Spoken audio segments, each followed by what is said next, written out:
clowning dude standing right here. Okay. So you ready for camp to be over with? Yeah, count. It's all right. You're not ready.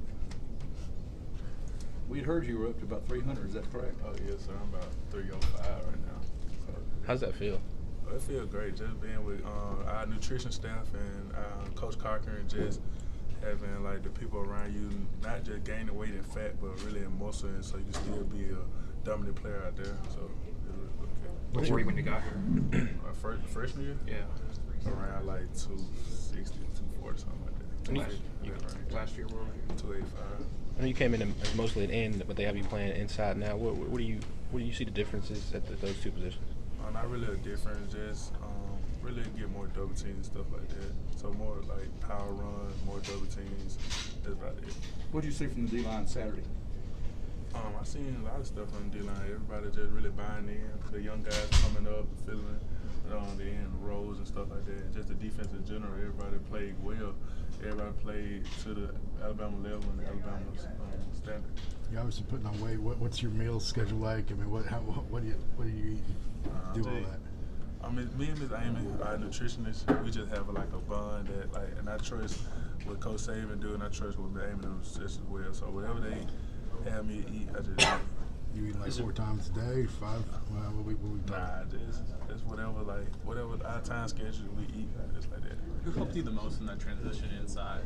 Is there anyone that kind of stood out? Just everybody on the team. Coach Saban gave me the confidence to do it. Coach Saban really like pushed me and said, man, I've seen a lot of people out there, you can really do it. So just Deron Payne, just talked to a few guys who came past here that was like, you go to the NFL, bro, you're going to have to need to know every last defense position. So that's a good thing on my belt. Just Coach Cool himself, man. Coach Cool is an amazing coach. He coached me well and how to start the run, how to, like the different techniques in doing the D-line, nose guard stuff. What makes Raekwon the player that he is? What makes him an animal? Like Raekwon's just a different human. Like he's so huge and he's so athletic that be that big and that strong and never get tired. So he's just an animal like never seen before. Like That said, he called you a freak, like a natural. Like when you hear somebody say that about you, your ability, your quickness, that kind of stuff. What does that mean to you? It means a lot, man. But he just, I don't know. It just really, we feed off each other. So it's like Raekwon may do this and I may do this different, but everybody as a group, we all great. So it's like D-line need the linebackers need the cornerbacks, and you don't win the game on your own. So when all of us are freaks, we all like good together. So. But Dylan, I know last year he said he was a little nervous sometimes getting there and running defense. What did you see from him last year, and where is he now? Oh, he's amazing now. Like last year, Dylan was getting in like as a true freshman.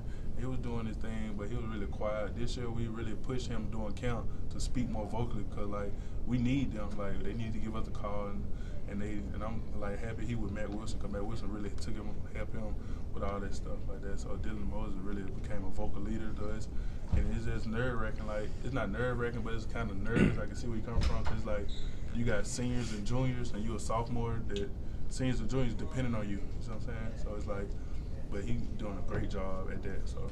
Was there one time that sticks out to you when he helped you, just by communicating and talking out and speaking to you? I can't remember, but it just him just being on the field. Like Dylan Moses is on the field because he's voiceful.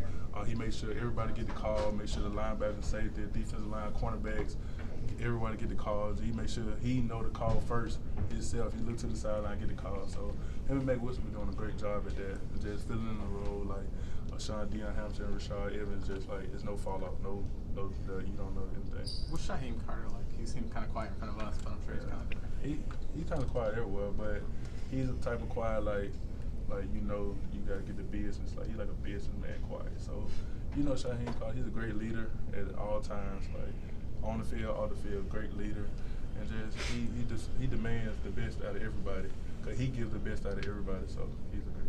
You came in with Mac. How have you seen him grow as a leader? Mac Wilson? Yeah. Amazing. Like when Mac first came in, we came together, and he just really took up a lot of us. We got people who take up on our wing. Like I got John Allen, he got Reuben Foster. So we really develop our game after those guys, and you can see the characteristics from Reuben passed on to him, and which make him a better player. So he's been a real great player for us. What's the toughest thing about following Deron Payne? So I'm glad I get to follow him.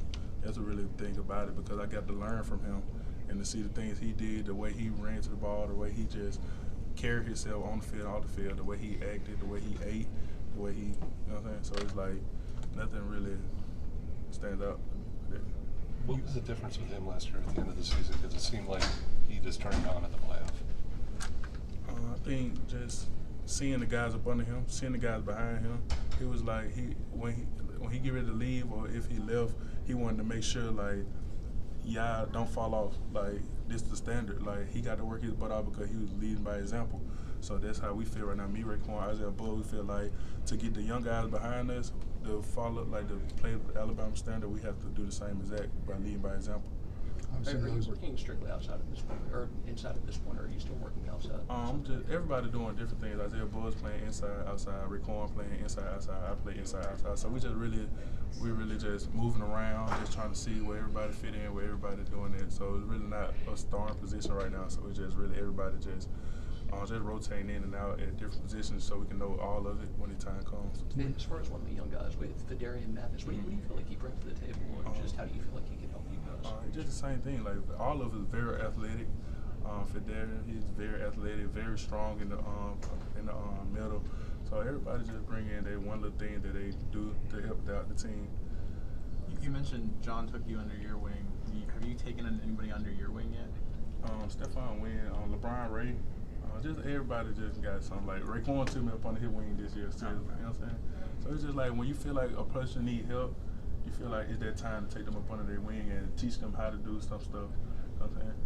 Two more. What's that process like? Is it going to eat after practice? Is it in the film room? Like, how if you pick out someone you're teaching, how's that mentorship process look like? So just during the day, like when we walking down the hallway, if you need a problem, he'll tell them. Like most of our young guys, they want to get better. Like they want to get better. They don't care like the criticism you get them. They want to get better. They know you know the answer. Cause I've been here 3 years, so they know I know the answer. So anytime they think they need it, you know what I'm saying? A question they got to ask, they ask me, and I just tell them things, tell them the right way to do it, and it's just coming down from Coach Saban to me to the young guy.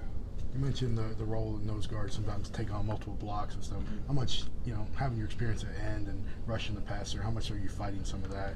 Just that natural instinct to rush and get past blocks. Not really. When I first started doing it, it was like go, go, go. But right now, it's just really Coach Saban and Coach Cool. They just really taught me the technique and everything to do it. So I've really been doing a great job at that. All right. Thanks.